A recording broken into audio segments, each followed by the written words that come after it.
continue notre discussion avec le président des producteurs de grains du Québec, le président des éleveurs de porc et celui des producteurs de lait. Je veux vous entendre sur les solutions à déployer par nos gouvernements pour vous aider à naviguer en quelque sorte à travers cette crise et aider nos producteurs agricoles. Christian Overbeck, dans le secteur du grain, qu'est-ce qu'on peut faire concrètement pour vous soutenir? Bien, je pense que la meilleure façon, ce serait de retrouver une économie sans tarifs, là, comme qu'on connaissait là, avant les bouleversements qu'on vit là, depuis quelque temps.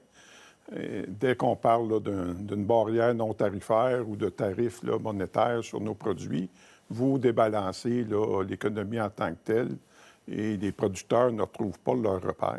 Là. Entre-temps, il y a des tarifs et si ces tarifs sont maintenus, est-ce que c'est d'augmenter la capacité d'endettement, c'est-à-dire un programme de prêt, par exemple, qui pourrait donner un coup de pouce, M. Overbeck?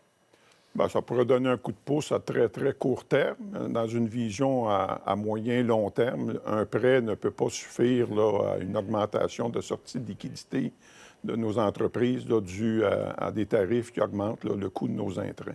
Louis-Philippe Roy, dans le secteur du porc, il y a déjà eu de l'aide qui a été apportée à la filière, qui a traversé des crises nombreuses. Là, la Chine qui va considérablement vous faire mal.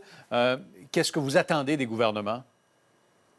Sur le dossier de la Chine, nous, on avait déjà communiqué avec le gouvernement là, pour leur dire que c'était en lien surtout avec les véhicules électriques.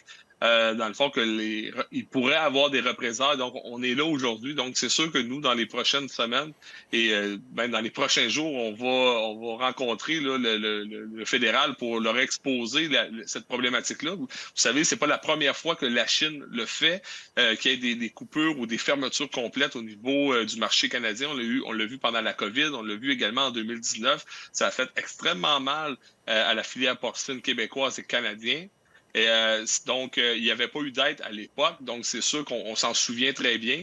On verra dans les prochaines semaines, là, mais c'est sûr qu'on va avoir des demandes. Chiffrées pour l'instant, je ne peux pas vous le dire parce que j'ai pas eu la chance de parler avec mon homologue canadien, mais au niveau du Québec, au niveau des tarifs américains, bien, c'est sûr que ce qui a été annoncé par le gouvernement au niveau d'aide de prêt, je suis obligé de dire un peu comme Christian, c'est que ça l'emmène à court terme, ça vient mettre un plaster sur un bobo. Là. Déjà la semaine passée, j'ai des transformateurs qui m'ont dit que déjà le matin même, au niveau des tarifs qui ont été mis en place, il y a eu des frais de douane déjà payés. Donc le manque de liquidité à court terme sera criant. Et on ne veut pas revivre ce qu'on a vécu. Là. Les producteurs ont fait les frais de la dernière crise. Vous l'avez dit, le gouvernement a investi. Les producteurs ont investi également. Donc, on veut rencontrer le gouvernement pour leur dire on veut de l'argent direct au niveau des entreprises. Monsieur Gobeil?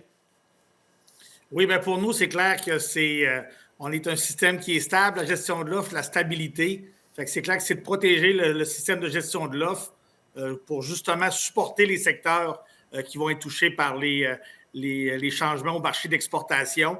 Fait que c'est les demandes qu'on fait, mais la gestion de l'offre, on se rappelle, on exporte le commerce interprovincial est présent. On exporte des fromages, des produits laitiers dans toutes les provinces canadiennes. C'est de favoriser les échanges entre les provinces. Puis bien sûr, là, on parle d'investissement. Tantôt, je parlais de bien-être animal. Ça serait le temps que le gouvernement investisse dans des programmes d'infrastructure pour nos fermes, pour faire travailler l'économie des régions. On est présent dans 9 MRC sur 10, les fermes laitières. Je pense que ça serait un bon mouvement pour faire travailler le Québec, puis s'occuper de notre garde-manger. Bon, en terminant, 10 secondes chaque, il y aura renégociation de l'accord de libre-échange en Amérique du Nord au cours des prochains mois. Votre message aux décideurs, M. Overbeck? Bien, c'est de ramener là, un marché au naturel là, sans des barrières artificielles. M. Roy? Je vous dirais, mon message sera plus pour le consommateur, c'est d'acheter local, acheter nos produits, le porc, le lait, les produits qui viennent des grains également. Plus ce message-là de nous encourager. M. Gobeil, en terminant. Oui, bien, c'est clair que pour la gestion de l'offre, c'est zéro concession, protégée intégrale. Puis bien sûr, bien, tous nos secteurs sont pas en compétition, sont interreliés dans l'économie du Québec. Fait que c'est de ne pas mettre les secteurs qui nourrissent les gens en compétition, puis de s'occuper vraiment de la sécurité et de l'autonomie alimentaire. Salutations ce soir à nos producteurs de grains, nos éleveurs de porc et nos producteurs de lait. On vous souhaite bon courage et merci, messieurs, d'avoir participé à la discussion. Bonne soirée, Merci à vous. Notre prochain